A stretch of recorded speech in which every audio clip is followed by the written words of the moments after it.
Well, hello everyone, and welcome to the International Institute of Business Analysis and our webinar series. And today we're going to talk about how to mitigate resistance to change. I'm Wei Fei. I'm the head of learning and development at IIBA. I'm one of the founding members of IIBA, and typically I'm hosting these webinars, but today I thought I'd share a little bit of information about organizational change management, one of the things that I'm kind of fascinated by. I've worked in a number of change initiatives,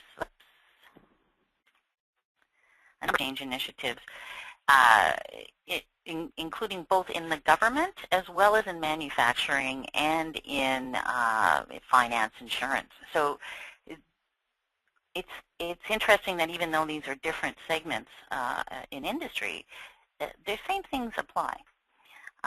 There may be slightly different cultural things that you need to consider, but what I hope that we'll discuss today will give you sort of a foundation of information that you can use going forward in any of the change initiatives that you're working on. So it'll give you something you can pick from. So I'm the head of business learning and development here at IIBA. I've also worked on the IIBA Business Analysis Body of Knowledge Guide version 3. And another number of other things that I'm responsible for include quick tips and career development and providing information on career pathing and competencies and all of that good stuff.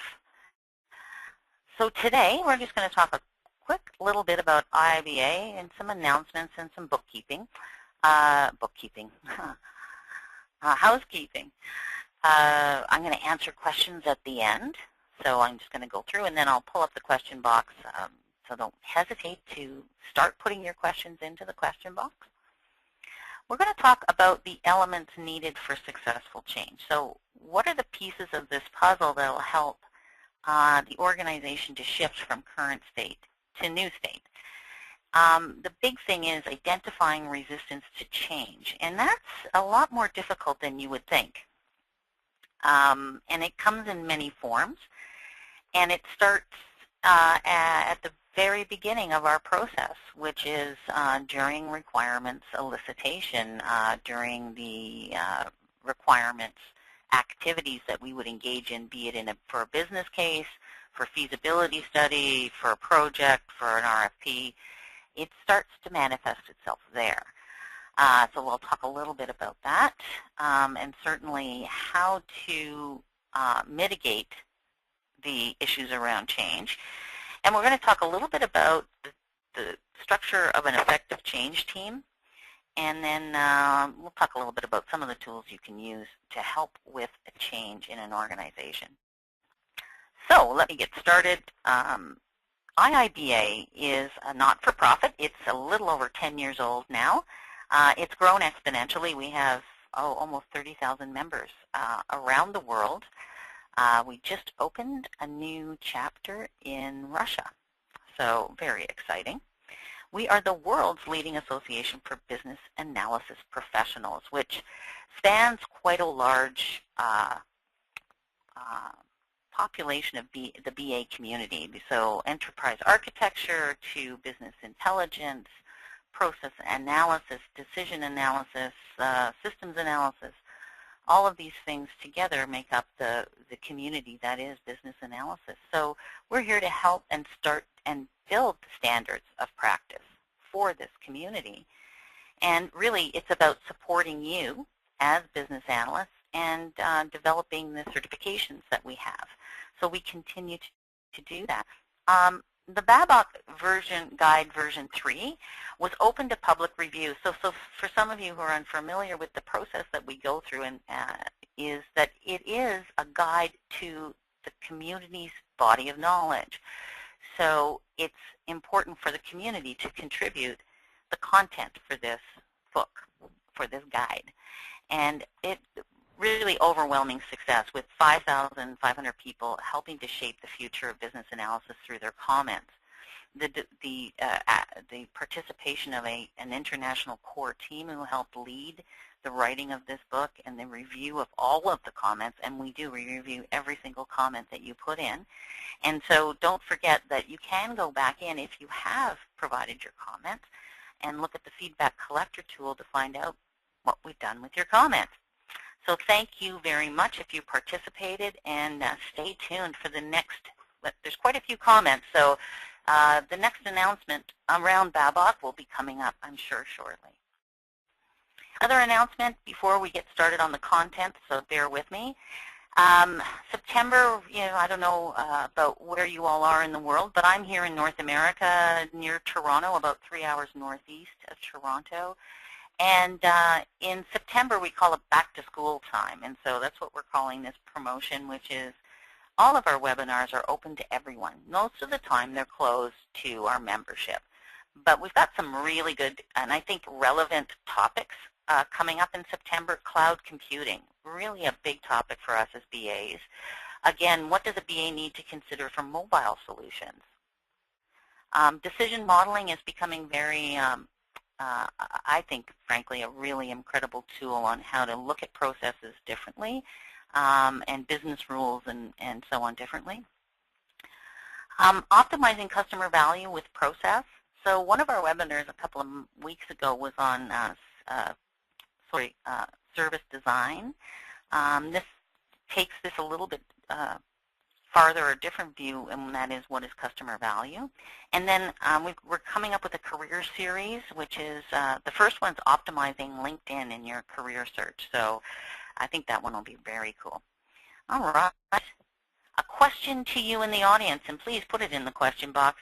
How do you think change is, the success of a change initiative is imagined by the sponsor and the project team? What do you think they think when we first get started on all of this? So take a second, type into the question box what you think, or what you've experienced perhaps.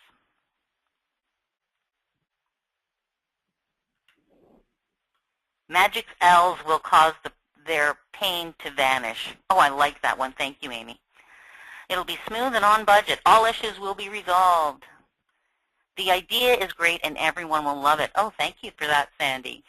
A change is planned, everybody is informed, and people will be wildly enthusiastic. Everyone will love it. Oh, you guys are good. This will be seamless. Here's one. Here we go again for another change. Absolutely. Oh, sponsor, of course, is thinking under budget and on time. Thanks, Mark. It will make my life better without me having to change. Good one, Kenneth. Everyone will come out of this happier. Oh, of course, from someone with a name like Zen. Absolutely. Everything works. Oh, these are great. On time with full users acceptance. Loving that. I don't want this. Why do we need this? Well, yeah. Good one. That's a little more realistic. There will be no more problems. Yeah, I saw that a couple of times. Everyone will love this improved process. Oh, I thought that a few times myself. Yes, yes, yes. And as we go to what someone else alluded to, they'll be excited. They're going to take this on willingly. All we have to do is train them, give them a little bit of information. Just tell them to do it and they'll do it. I mean, isn't that what it's all about, right? Everything will be lovely. Well, this is what Dr. Hammer, who is no longer with us, I'm afraid, but a big influencer on the whole idea of organizational change. And as we can see, there's productivity and there's time. And we think, and believe me, I've been there. I thought, this is going to be fabulous, right? Because I think often BAs are often early adopters, so we think in those terms that this is going to be great. Plus, we put a lot of hard work into what the change will look like. But so we have our present state. We have our requirements. We're moving forward. We have a change approach, which is, we're going to put in this new process and tools and all these good things. And over time, our productivity will increase and we'll meet that future state, which is often determined through, obviously departmental goals and objectives, through a business casing where there's a justification for this spend, and we're going to achieve this goal seamlessly, right? Well, the reality is, and I think many of us know this because you probably wouldn't be on this webinar if you didn't know that What usually will happen is the present state, as we start to move towards the change. So when people become aware that change is in the works, there's an up and down. So there's a sporadic productivity changes, and as we get closer and closer to the future state, actually productivity goes down. And what we're trying to do is we can't eliminate that. I think productivity is, when you learn something new, you have to continually practice it until you get proficient at it. So we have to expect some productivity reduction in the initial phases of release of a new solution, right? I think it's unrealistic if we don't. And but what the change initiative is designed, or change management is designed to do, is reduce that differential, the difference between where we want to be and where we're going. And it's designed. It actually is rooted very well in cost-benefit analysis. If people adopt the solution earlier, are proficient in using it, and understand why they need to do it, this is the whole people side of change, and the people side of what IIBA refers to as transition requirements. These are the things we need to describe to our sponsor, to our project team, to our stakeholders. These are the things we need in place in order for us to increase productivity and get a return on our investment. And so that's what, it costs money for change initiatives. And often they are the ones that are either not considered and or are cut, right? Or you don't have an engaged sponsor. So change initiatives are not, what some people might perceive to be the fluffy side of organizational change. It's actually increases the probability of success and decreases the subsequent changes, future changes, right? So one of the things that I think helps with a good transition, which I don't have in the slides, but I'll mention here. So if we think of transition requirements, we think of those things that are needed to help the business move from A to B. But there's other, even the requirements themselves, like user interface requirements, will also help with adoption of the change. If it's a difficult system, if it doesn't make logical sense, if it's hard to find things, you're going to get more and more resistance. So our requirements need to take into consideration that people piece, which is user interface, transition requirements, and the communication plan that we put together as BAs. So why resistance to change, right? There's a lot of reasons for it, and the big one is that we're afraid. We're afraid of change, and again, that fear, depending on the magnitude of the change, depends on the magnitude of the fear, obviously. So an example might be when years and years and years ago, when my son went to university, he got a brand new cell phone and all that good stuff, and I would call him, and he would say, "Mom, text me, this is costing me money." And I would continue to call, because I didn't want to use text back then. So what he did, so I was nervous about knowing how to use the text feature, and I just wanted to talk to him, right? I didn't want to do this text thing. So I was resistant to the change that he needed for good reasons. And what he would do is he would just hang up on me and force me to text him, right? So sometimes there's not a lot of fear in that, other than feeling somewhat uncomfortable that I just won't know how to do it, right? That's sort of the far end of the easy scale around organizational change. The other end of organizational change and fear is the big elephant in the room, which is, if they're doing this, will I still have a job, right? And then there's the fear of failure. Will I be able to do this? And it actually takes energy. Your brain uses energy to think and do things. And it takes a lot of energy to make change. So if I know how to do something, I don't have to think about it as much, right? so I'm using less energy. So there's some physical aspects, there's some emotional aspects, and there's things that people are saying, right? They don't know what's going on. Why are we changing things? It's fine the way it is. This isn't going to work. I'm sure many of you have heard that one. No one asked me.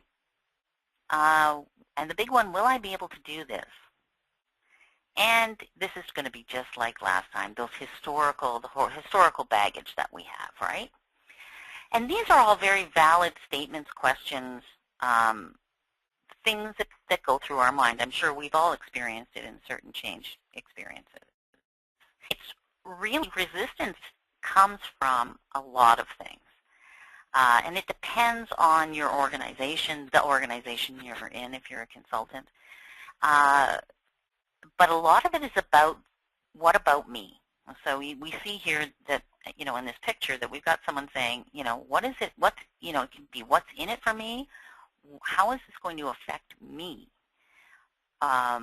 What can I do? And why are we doing this? I mean, often, I was on a very large project, and it was putting in CMMI processes, which is software development processes, and we were all walking around. I was the, you know, one of the BAs on this for change, and we kept asking the question, why is this occurring? Why are we going through this huge shift to CMMI? I mean, we could all make assumptions on why, and it was because we didn't have access at that point to a project charter, which had a vision statement and all of those good things that we could work from and communicate out. There's often a lot of rumor mill, so misunderstanding of what's really happening. Trust is a big deal. So, for instance, if you have an organization that has a lot of false starts, or maybe a history of what people might perceive to be not so successful, then you may have some considered difficulties. So you have to think about what's the trust level in the organization to currently what's happening, and how the organization has dealt with change in the past. This kind of fits in a little bit with fad culture. You know, what's the latest and greatest? Certainly with simply changes in leadership are a big reason, are also something that needs to be considered. And sometimes, and I imagine many of us are going through this, is people are exhausted. They're just tired of constant change. And, you know, needing to be able to at least get themselves established in whatever that change is. So if it's a new software application, just to get yourself settled and being able to use it efficiently and effectively. So for instance, I do some volunteering, and I am on 3 or 4, I think it's now 4 different team rooms, different applications, different expectations, and it's exhausting. It's like, I don't want to have to deal with one more team room. I just want to use one interface, and I don't want to have to do this, right? You start to get tired of it. So we need to think about these things, assess these things, understand what this is all about in the current state to be successful in organization change. So this is where in our BABOK, which is the BA, Body of Knowledge, the guide, in Chapter 713, assessing organizational readiness is a task that is required or suggested that BAs utilize. And it's really about understanding how a solution, whatever that might be, will have on an organization and whether it's prepared for the change. And in some cases, it may be determined, let's assume for a moment you're doing a feasibility study or a business case, it may be determined that because there has been so much change in the organization, it isn't feasible to implement the solution at this time. There's too much risk associated with people not adopting the change. And so this is an important step, and it isn't one that is just done once. It should be continuous and consistently done in order to get a sense of some progress. So we're using the organizational readiness assessment as a way to also monitor progress so that we can report where we're at with success, where we're at with the change. So let's look. So this diagram, by the way, I wish I had thought of it, is from Carnegie Mellon Software Engineering Institute. I did some CMMI implementations or process implementations. It's a framework for software development processes. Well, they came up with this wonderful diagram, and these are the things we need for successful change. And the first one is why the vision statement, or some kind of communication that says, why are we doing this? What's the reason for it? What's the vision? What should we expect in the future? What should the future look like? And so the vision really serves as a foundation for communicating about the change, right? Answers questions such as, how long does the change, how does this change fit into the overall business strategy? Are we implementing this so that it's easier for you to do X, or to drive sales, or to reduce errors and increase productivity, whatever it might be? And again, as I mentioned earlier, it's what will the desired state look like? And this, as you start to journey through your requirements activities, what you're going to do is to be able to communicate this in more and more detail as you progress through the change initiative. So at one point you may be eliciting requirements for new processes, or eliciting sessions and workshops on new processes, where people are going to be very skeptical. They may be open to sharing, but they're certainly going to want to know why you're there. I'm sure many of you have experienced that. And so what we need to do as BAs is to communicate what the vision is. I often, in my sessions, will put the statement right up on the board, or if I'm doing a remote session, I'll put it on an initial slide and say, this is what we're trying to achieve here, and let's walk through how do we get there, right? Based on our current state, what's keeping us from getting there, what do we keep in order for us to get there, and what do we need? And so, and people are going to be skeptical. So you want to start to understand where the resistance is coming from in an organization. And there may be departments or areas that are early adopter types who are open to it, and they may be a great pilot. So again, what is it going to look like? And with regard to structure, operations, resources, infrastructure, what's going to be happening, what's happening with processes, that's probably the toughest change to be made. I'm probably one of the first people out there to balk about process change, which is kind of ironic since I love to do processes. It's sort of like a hacker working for the CIA in a way, because I like to be able to break processes to see how people will avoid doing them or avoid following them. And there's the other thing. To avoid resistance to change, you need to put gates in place.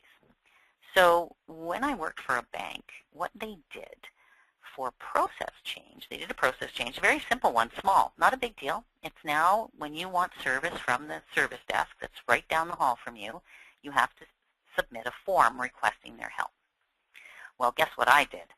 I went down and sat down with George, got him a coffee, and said, could you help me on this one? I really need you to come over and take a look at my computer. And he said to me, I have the authority to say no to anybody, even the president of the company. You have to go and fill out a form. I'm sorry, Maureen, I wish I could help you, but we have to do it this way. We get far too many requests and we're losing control, and we're not good. And he's giving me the reason why. We're not, here's the reason why you have to fill out this form, and even the president has to fill out the form. So one of the ways to avoid resistance to adoption of change, the adoption of the new solution, is to give, look at your gates where the processes or opportunities can fail, and give people the authority to enforce the new rules, right? Which will change people's behavior, will change the culture slightly perhaps, but you also want to be able to communicate how people will be supported through knowledge, skills. What's their performance going to be measured? How are they going to be rewarded for the change? And when is it going to happen? And again, why is this happening to me? Right? The other thing is skills. This cannot be underestimated. People are, you're going to be afraid as a user, I'm not going to know how to use this thing. I'm not going to be able to take on this new task or this new tool. Will I be able to be successful? And often organizations feel that if they provide training to people that, now they know what they're supposed to be doing, they should be doing it. Well, there's a few things that go on with skills and training. One thing is that if you put someone in a training class and they, learn how to use a certain application, maybe SAP or another ERP solution, they're going to walk out of that classroom, maybe 2 or 3 day class, retaining about anywhere from 20, if we're lucky, 40% of what was taught. Then they go back to their department, and if the management team and or supervisory team are not supportive of the change, they will not reinforce the learning. And so what I found over the years is that we not only have to train the individual on how to do something and why they're doing it, but also support their departmental management and supervisory team to be able to reinforce that learning back on the job and give them opportunities to apply those skills. And so this is the beginning of what I'm going to talk about later, which is a change agent and change teams. Okay. One thing we need to do, and if we're lucky, we have a training department that will come and do this stuff for us, which is identify the skills gap. But as BAs, we need to even initially identify the gap between current state and future state for the users. And that's where we get into transition requirements such as training, how many people, what are the roles, where a training plan may be developed from our requirements. So what are the roles? What makes sense for the audience? So we may in the requirements say, because we have a dispersed team, a dispersed staff, then most of the training must be online or self-paced, in other words, access through a computer. It may be that there's multiple languages. But the other thing is, as I mentioned earlier, is we really need to support those new skills and approaches at a departmental level with managers. And that includes perhaps training them on how to be coaches, giving them the support that they need and the training they need to ensure that they fully understand what's on. And then measure and track this stuff. So every single manager should have a list of people, what training is required for them, and then someone tracks whether or not that training's occurred and ask why it hasn't occurred. And this is a way to keep this moving throughout the project, right? And it allows you to narrow down who is perhaps, and it may not be resistance, but likely it is, because there's something called passive aggressiveness, where people just don't do things. They look at you and they shake their head and go, yes, this is great, but they just don't do it. And they wait for it to escalate. And again, I'm a perfect example of this. I worked at a bank. This small new process came through where I had to fill out some form to get something done. Or report, it was reporting, that's right. I had to report on something. So I thought, you know what? They're always asking for this stuff. I'm an employee. I'm going to wait. I'm going to wait and see if somebody actually comes back and asks me for it, because I'm really busy and I'm putting that at the bottom of my list. Well, sure enough, 6 weeks later, I get an email from my boss, where is your report? And in the email, he explained why he needed the report, because it was going to an executive VP. I would have put that on the top of my list if I had known that 6 weeks earlier, which caused me to scramble, of course, to get this report put together. And so it was just a lot of frustration and unnecessary delays on my part, too. but it's a reaction to too much to do and prioritizing your work. So this is the reason why we need to communicate often why, even at a task level, why things are needed in the initial phases. All right, this is where that kind of leads into motivation and incentives. There's different ways to motivate and provide incentives to those who are impacted by the change. Now, a good example is we're often put together processes that are fabulous, right?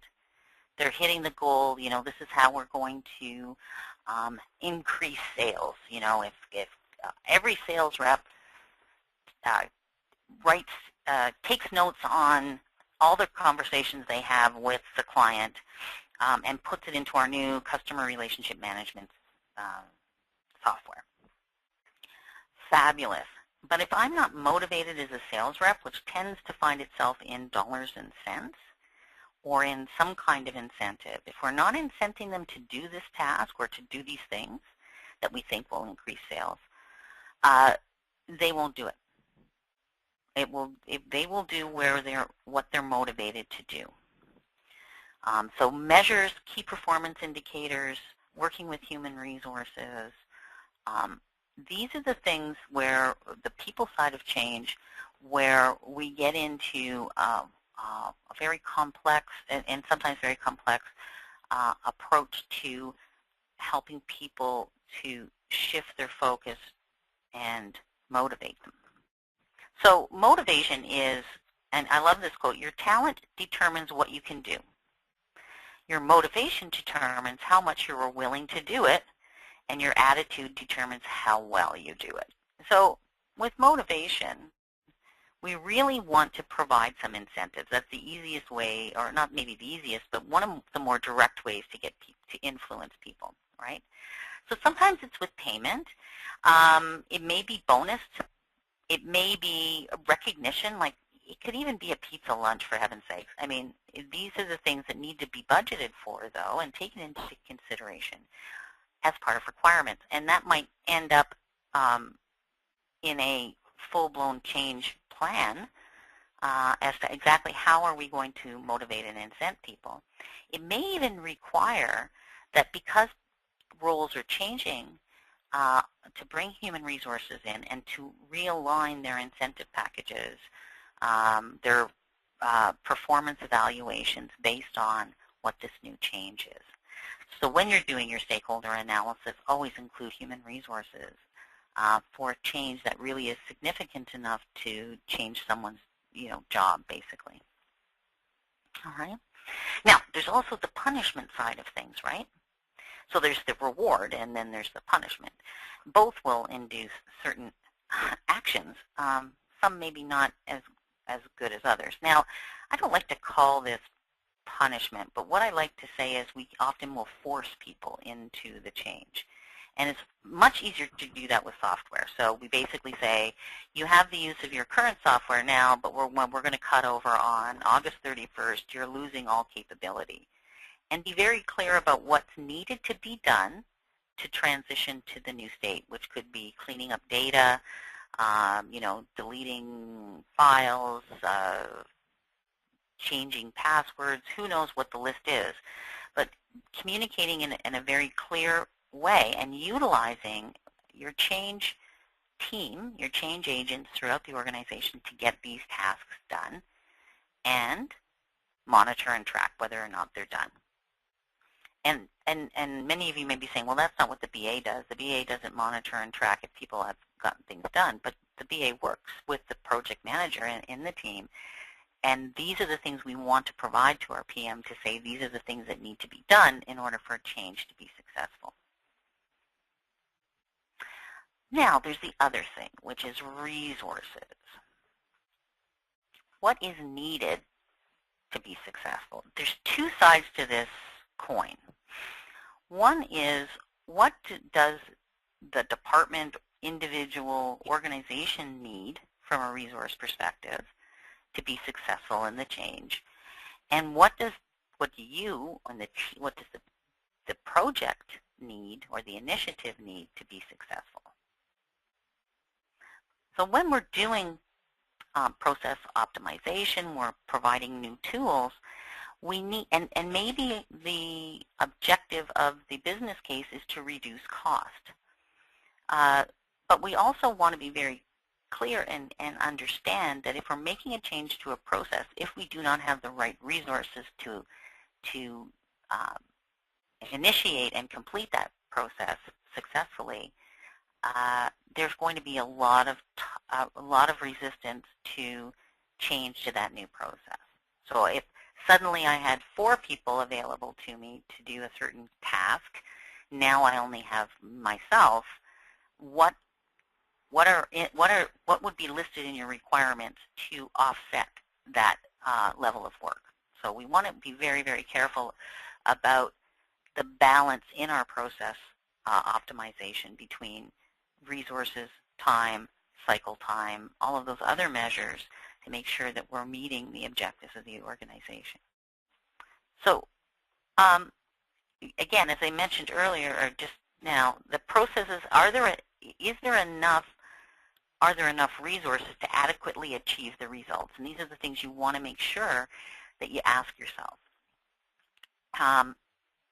The other thing is with the people side of things, and again, are they the right resources for us to be successful in the process, in the change?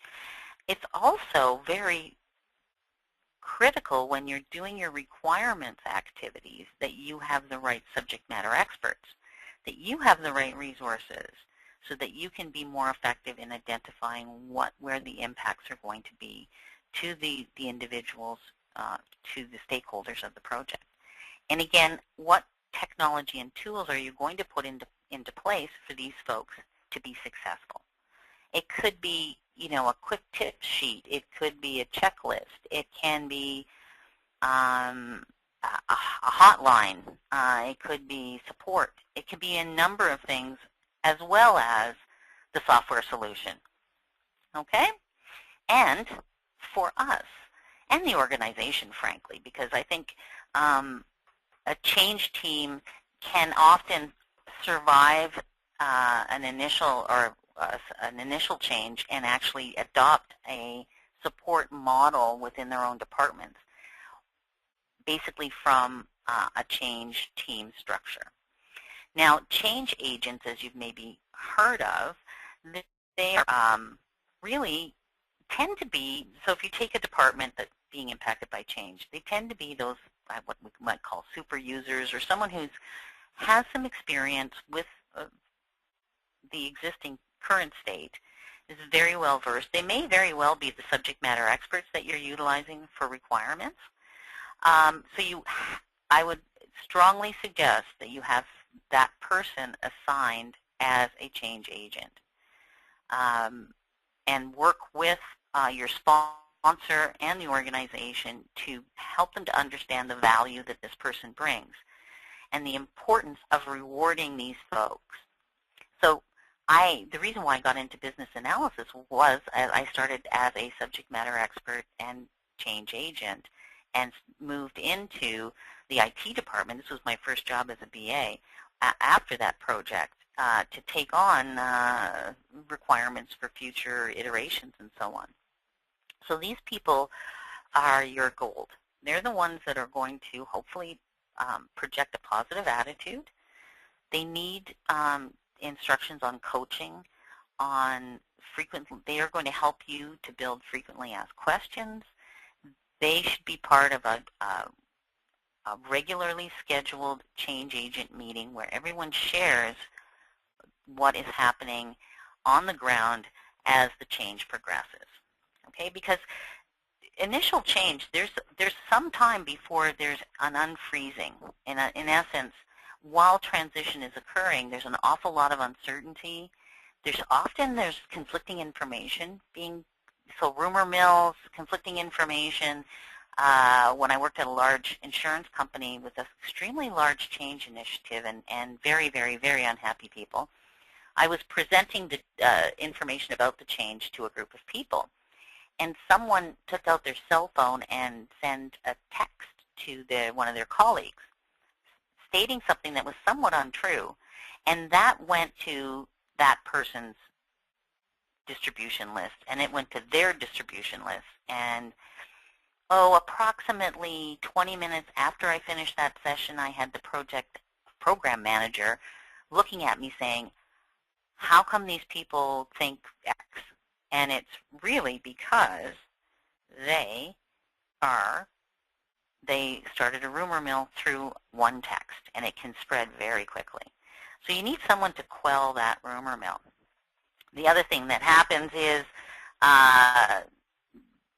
there's past patterns of behavior are going to continue until people make that shift. So these folks are there to help. Needless to say, the management in the department need to be supportive of this. They need to have, even they may not agree with the change, at least they have the facts that support the change and are there to help the super user, as well as report. So we want some feedback loops, right? We want to be able to provide feedback not only to management, but back to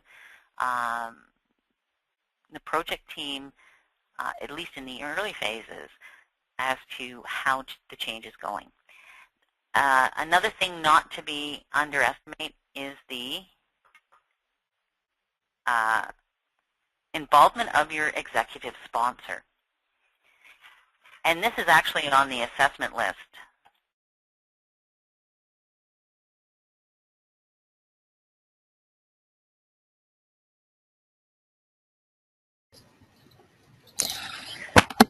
Okay, it looks like we have disconnected with Maureen. If we just wait one more minute, we will wait for her to come back on the line. Sometimes the phone gets disconnected. These things happen.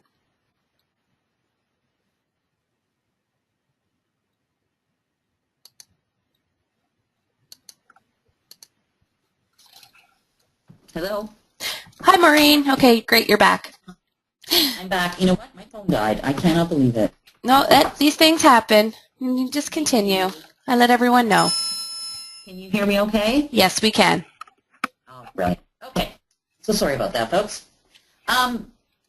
If you do not have the engagement of your executive sponsor, although change is often so much more successful at the grassroots level, and it's often, no matter how hard an executive pounds his fist, it doesn't necessarily mean that change will be successful. It might be implemented, but the productivity won't be as high as you'd hoped.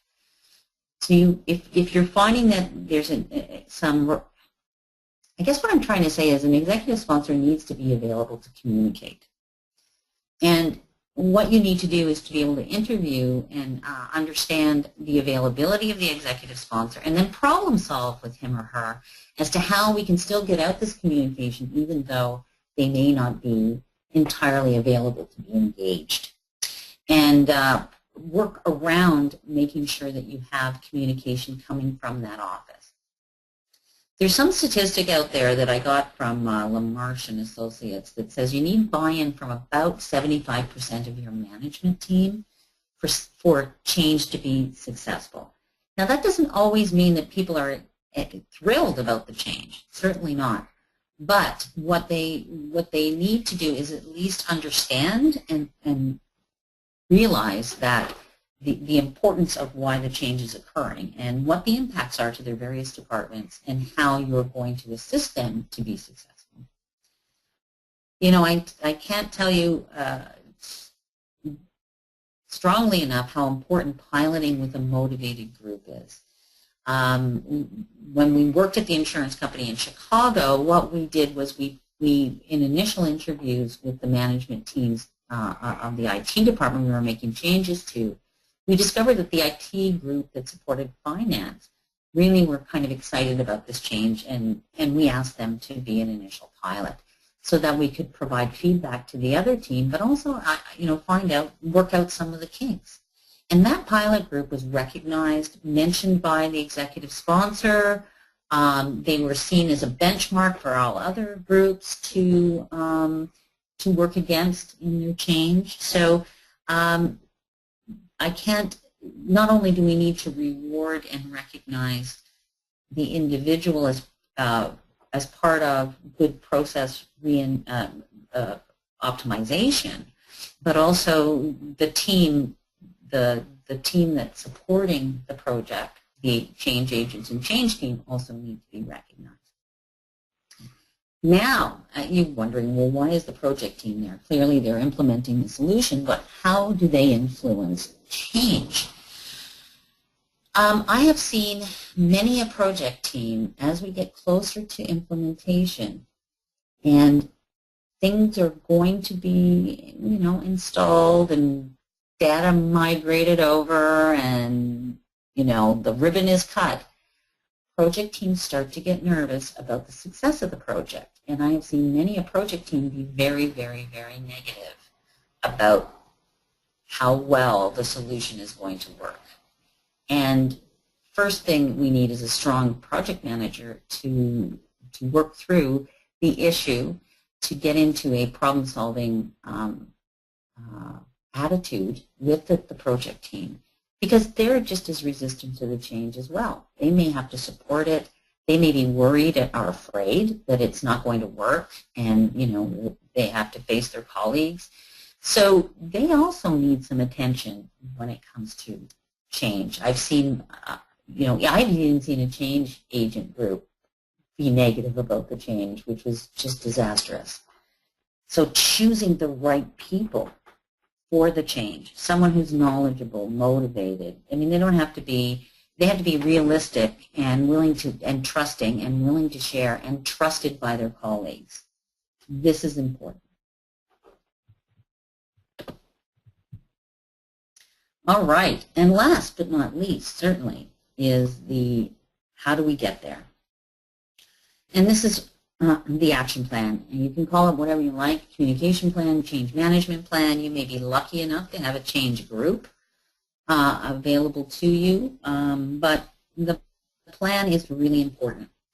And it's not just about when we're transitioning to start to transition to the implementation of a solution. This starts at the business case level, at the problem identification level, and the questions of impact to the organization should be asked. So, when we're doing our requirements, defining the organizational impacts and the level of change needs are very important. One group may need more than another. And again, this is where you start with your assessment, assessing the sponsors, the stakeholders, and again, producing a vision statement that can be utilized and making sure you have access to one. Even certainly it makes sense that during the project you're monitoring and assessing and tracking the attitudes of individuals as the change starts to look as though it's going to actually happen, because there's an awful lot of people out there that think, oh boy, this will never happen. They are always canceling projects, right? So continuing to assess and track, and that's where you're going to use your change agent team to help do that assessment and be able to report to the project manager how the people side of this change is taking effect, right? And that includes training and support activities. So ensuring that, so for instance at Sony, when they were going through change, I had a client, Sony, many, many years ago, but I loved the way they did the change. They had activities, support activities. So going into the cafeteria, what they had was a timeline of when the change was occurring, like a big poster. And whenever they were about to hit a milestone, they brought out this big set of balloons. And as people were going in for lunch, they'd do a pop-up balloon, and then coupons and freebies would all come out, right? And information about, and then they'd have some information about the change. So they started to build some, excitement around it and get people engaged and continually communicating, but communicating consistent messages and making sure you're not contradicting each other in the communication. Okay. Now, we'll talk a little bit about change once the solution is implemented. Right? Do surveys, focus groups, talk with your change agents, keep them on. And I'm going to recommend that they stay on until such time as the measures that you've identified to indicate a successful adoption of the solution has been reached. Okay? And needless to say, continually assessing. So the reason for feedback loops is often people feel that they're not being consulted with any of this. But if you provide a vehicle by which people can give their feedback and opinions, even though they may not necessarily be positive feedback, there's always gold that can be found in any comment. And at least as you start to amass and analyze these comments, you can start to see where there might be some areas that need some attention. So in your planning, you want to also think about the risk of resistance to change. So you want to ask yourself, what would happen if the change didn't occur? Now, what I mean by the change is, I don't mean that we've implemented the solution itself. That's one part of the change. What I'm really referring to here is the adoption of the solution, that people are taking it on. So an example, and I've told this story, and I think I even told it in the paper that I've written. I worked with a police force, and many, many, many years ago, and it's such a wonderful story, they implemented computers. Go figure. They had typewriters, of course, for the online police officers to type up the reports. Well, they put the computers in, and they left the typewriters. Well, sure enough, the officers typed up the reports on the typewriter. Then they thought, well, let's move those typewriters into an office. We'll just shove them in an office or get them to store them somewhere. Well, those police officers pulled those typewriters and put them on their desk, typed away their reports. Then one department put them in a closet, put a chain around it, put a lock on it. And the police officers actually cut the chain to get at the typewriters. The change was not occurring. They'd spent a ton of money on these computers. And the real basis of it is I want to get home to my kids. I know how to use this typewriter. And I'm not quite sure what benefit that computer gives to me. I don't know how it's going to help me. I know if I get this report done, it's done. And my manager doesn't mind that I'm giving him a typed report. Because I didn't understand that the use of the computer also helped in back-end data collection so that the executive and the mayor of the city could utilize that information to make improvements and help out the police. So they learned an awful lot, and I have to tell you, their next very, very large project was amazing, the way they implemented their change approach. Very, very impressed, right? And they looked at what are our internal and external forces against change. So for a government or public office, there's an awful lot of external opinions on how things are implemented. Any kind of change, be it a process one for collecting garbage, right? You'll see advertisements in the subway or on your bus, or a flyer will come to your home. These are ways in which we can help to mitigate the risk of people not adopting the change, right? Ask questions of how much time do we have to make the change? In other words, and I'll get to this in a minute because I think some people may be surprised as to how long change actually takes. Think about the amount of time that enough change has occurred with the individuals that they want to, that you feel that it's successful, because you won't get everyone. And there used to be a rule, an idea that we wanted to motivate those who were resistant to the change, right? And we do, but we want, because it's most of the time it's a lack of understanding and a bit of hesitance. But there'll always be those people who dig in their heels. And the last, I don't know, I'm going to say 8 or 9 years ago, in one of the change initiatives, I was reading an article, and it suggested that although you want to pay attention to resistors, there's really a middle group, sort of the mean of the group of the entire population that are kind of sitting on the fence.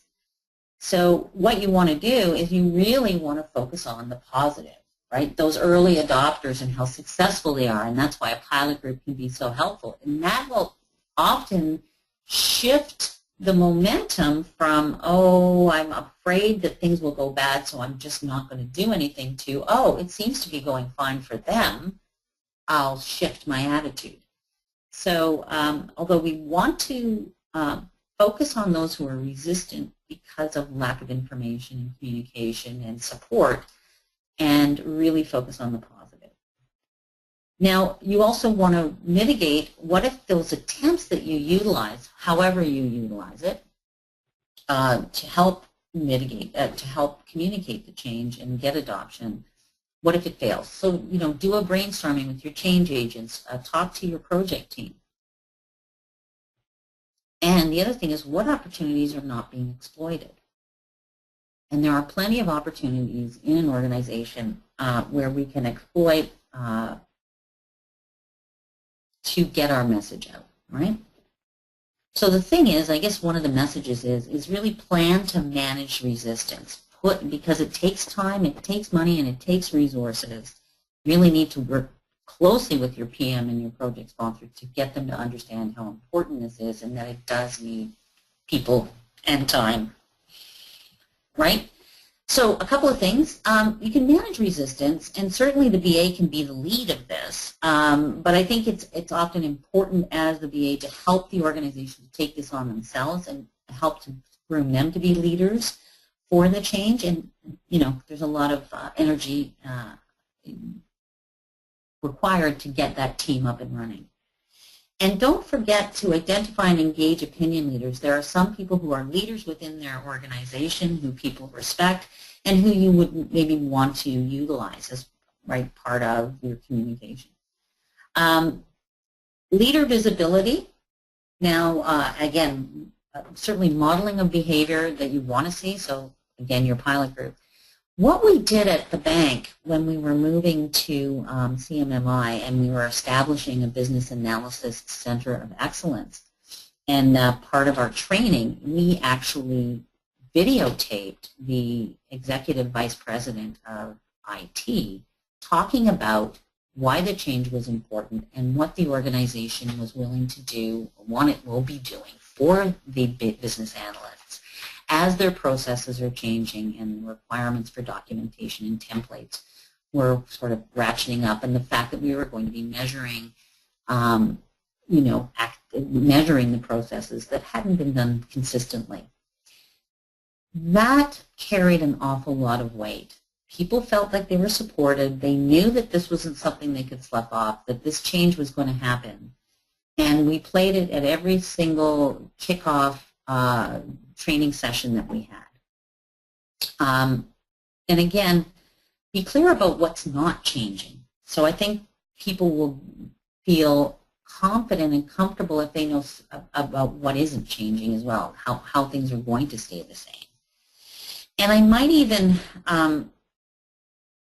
say that if we talk about, and I mentioned this earlier, everyone wonders, especially as you're doing requirements and doing process realignment and so on, people start to worry about their job. Make sure that that HR, your project sponsor, and management have a clear message around this, and they have a way to deal with it. Because as a VA, you should not be dealing with this, but you need to have the right messaging around it. Okay. Another thing is legitimizing and acknowledging people's feelings. So we're going to talk a little bit about that on another slide. And needless to say, communicate, reward, and reinforce the new behaviors as you see them. A couple of things, resources that we have on our, for members of IIBA. There's a quick tip on how to uncover requirements and assumptions. And this is a communication technique. What happens is when you get resistance or objections to something, people will say, well, this isn't going to work. So you would say, okay. So you say, well, tell me a little bit more about why it won't work. So the cycle starts with the person making the statement and you asking, well, tell me why do you think it won't work? What is it? What's the issue here? And they may say, well, it won't work because we need X, Y, and Z. Right? We need a better tool. We need more time. You can explore those. They become the needs of the group. They become requirements. And so as you're explaining, as you're starting to understand this a little bit more, you then reinforce. You say, so if we gave you X, Y, and Z, if we could do that, do you think that this might work? And they might say, oh, yeah, it probably would. What you're doing is you're closing a knowledge gap. You're understanding more about what the needs of the group are, and you're setting some expectations. Now, there's different reasons why people have objections, and this tip will tell you a little bit more about how to explore them, the types of objections there are, but there's also an objection that's called a red herring. And really, a red herring is all about, there's really not a lot of substance to the objection. It's just they don't like it, right? They don't like what it is. And you'll be able to identify those types of objections when you use that questioning technique. So they'll say, oh, it won't work. And you say, well, why? And you say, well, I think it's because of this and that. And if we had X, we might be happy. So as the BA, you would respond, well, so what you're telling me is if you had this and that and X, things might work. And they'll say something like, yeah, but. And you might go through this cycle a couple of times, and if you keep getting the yeah, but, you know that they really aren't engaged in wanting to make the change or even contribute to it. They're throwing out a red herring, and it's really a waste of time. And you need to disengage from that conversation and try to address, they're one of the resistors that will either decide that the information they're getting over time is sufficient for them to move, or they won't, and they need to rely on themselves when the change does occur. FABOK Guide 8.5 has interaction skills that are really important: negotiating, facilitating, influencing. You're not there to necessarily convince people per se, but what you want to do is give them the information that allows them to make the educated decisions that they need. And then our online library has a handbook of conflict resolutions. A couple of things you need to listen for when people are talking about change, or maybe they're sending in an email or a notice. If you get a sense that people are fearful or maybe confused or feeling a bit overwhelmed, so words like, oh, I don't know if we can take this on. I don't know. I'm a little skeptical. I'm not quite sure what's happening. Really, don't obviously get into confrontation or try to negate their feeling. I think this is important. It's to say basically, oh, okay, I think I hear what you're saying. You're a little overwhelmed. Maybe we need to make sure that we take a few small steps first. And this is what you're going to teach your change agents, is that to read the situation and to utilize the skills that they have just to help people make the changes. And they may need to spend more time with some people in the smaller steps. Also, don't forget to clarify what the expectation is. So understand what their expectations are and what the organization's expectations are. People often will be defensive, right, about what they do and how they do it. And really throw them out a couple of questions about what's really going on. And again, get them to understand that the current state, so some people would rather stay in a terrible situation in the current state than move to a better situation, even if they cognitively understand that it's a better situation. What they have now is predictable and they know how to deal with it. You've probably seen someone pound on a printer, 2 or 3 times to get it to work. Well, they know that if I pound on it 3 times, it'll spit out the paper. But if I get a new printer, is that going to work? I don't know, right? They may want to hold on to it because it's predictable, right? And this is all about control. They want to feel they have some control over the outcome of what they're doing on a day-to-day basis that allows them to make a living and be recognized by the company, right? So again, allow them to legitimately voice their concerns and issues in a safe place. And often as BAs, we may find we have to be very, very clear about confidentiality, right? And again, I would say even the small thing like recording a meeting, maybe during this time you don't record meetings, right? If there's contentious issues that need to be communicated. Needless to say, listening is really important, and I have run over time. My apologies. So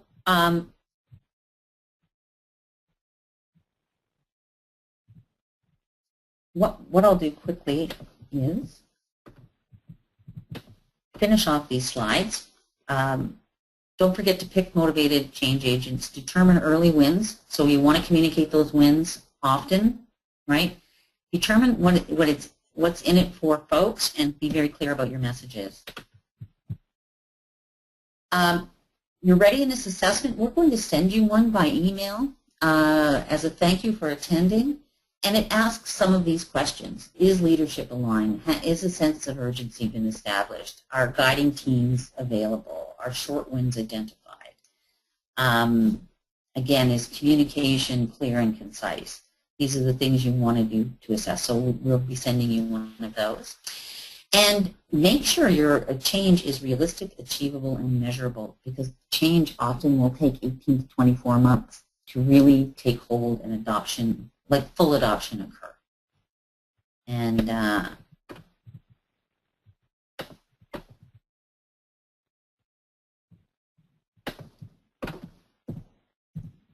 so I apologize for going over. A really important slide is, before I finish, is if you do not have pieces of this puzzle for success, these are the things that will occur. So if you don't have a vision, there'll likely be confusion. If you don't provide some kind of skill development, there's going to be anxiety. If you don't provide incentives, the change will be much more gradual than you hoped. And if the right resources aren't in place, there's going to be a lot of frustration. And if you don't have an action plan, you're going to have false starts, and the trust will be eroded for the group. So here's some of your tools for change. Lots of ways. Be creative. I used a first-person learning game got it developed to help with a process change once. And so if you have any questions about that or want to know more, you can send me an email. My apologies for being late. If people want to stay on, I'm more than happy to answer some questions. First of all, the slides will be available. It's going to be posted within the next day or so. And here's a question from Maria. How do you know what shouldn't change? That's a good question, and a big one. Well,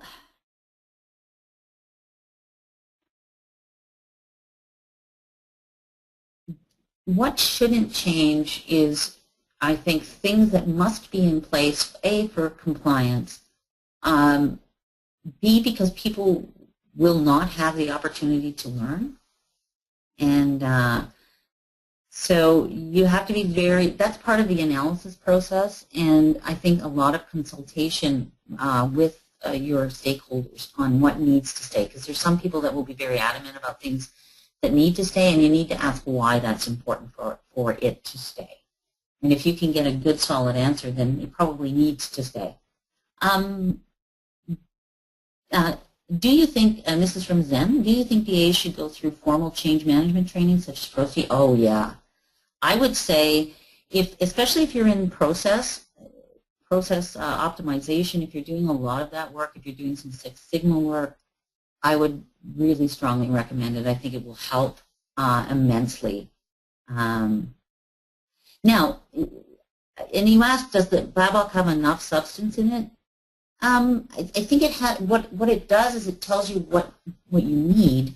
I think what ProCI does is, or other change management training does, is give you the skills and tools. So I believe ProCI has a certain type of process and approaches. They also, so yeah, I'd strongly recommend it. Yeah.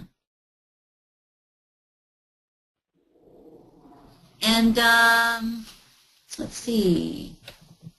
I know a bunch of you are dropping off. I appreciate you being so patient. Okay, Vlad asks, do you think it's beneficial to tell users blatantly that if they cooperate, they have a chance to get a job in the new environment, but normally resistors will be left behind? I don't know that that's the place of the BA. I think whatever communication is going to be made, especially about job loss, because it's so iffy, that has to come out of management and HR. And again, culture is another thing. I think it's difficult to force people, especially you may end up losing all of the good people if you are too strident about what the change should be. So thanks for that question, Vlad. Gaynell says, change occurs within the organization on a routine basis. If using various forms of motivation now, you determine which change activities will be rewarded and who will be rewarded, etc. Oh, I see what you're saying. I think you're saying that if it's constant change, how do you make sure that people are rewarded appropriately? And again, it depends on who the reward is. A reward can be as important, but as easy as recognizing the person in a newsletter within the department, giving them a gift card for a dinner, or recognizing an entire department, having a party, and then the more HR-related things, which is where HR comes in as the expert, the subject matter expert on rule changes. They would then recommend what the incentives should be, or should know that, and as should the management of those particular teams. So sales management will know what will motivate their sales team. Operations management will know what will motivate from an incentive perspective.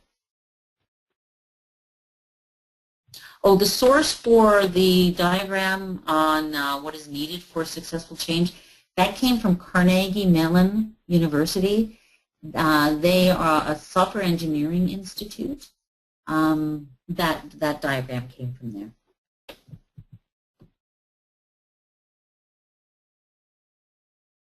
And so you have used a video blog snippets from an executive sponsor to get the word out to the colleagues to show support. If so, what was the value add for the team?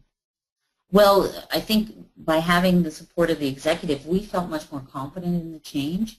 We knew that we were online with message, and we as a team felt supported. So thank you.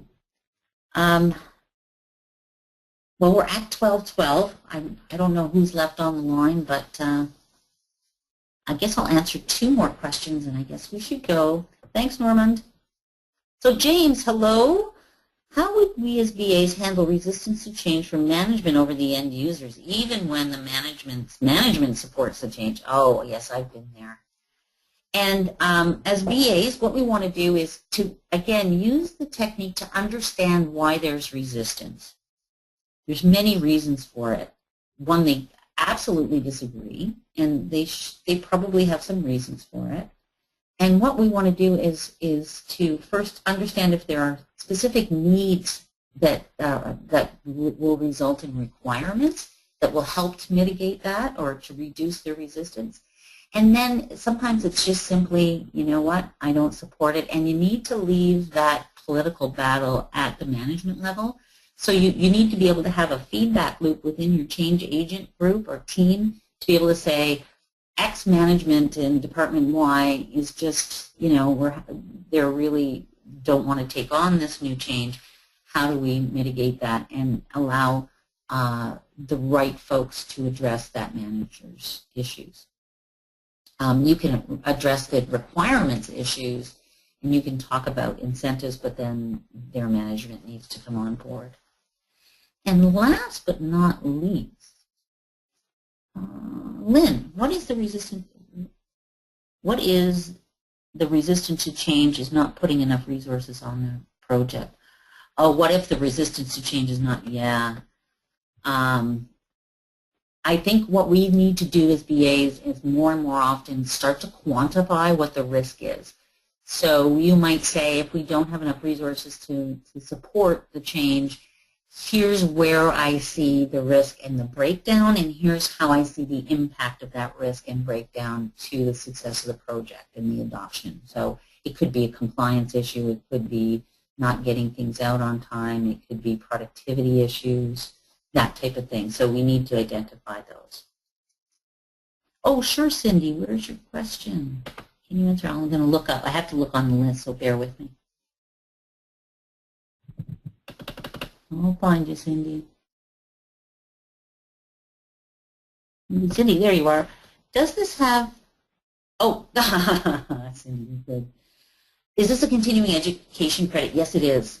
So for anyone who has a certification, BA certification, and I believe it also qualifies for PMI, I'm not sure.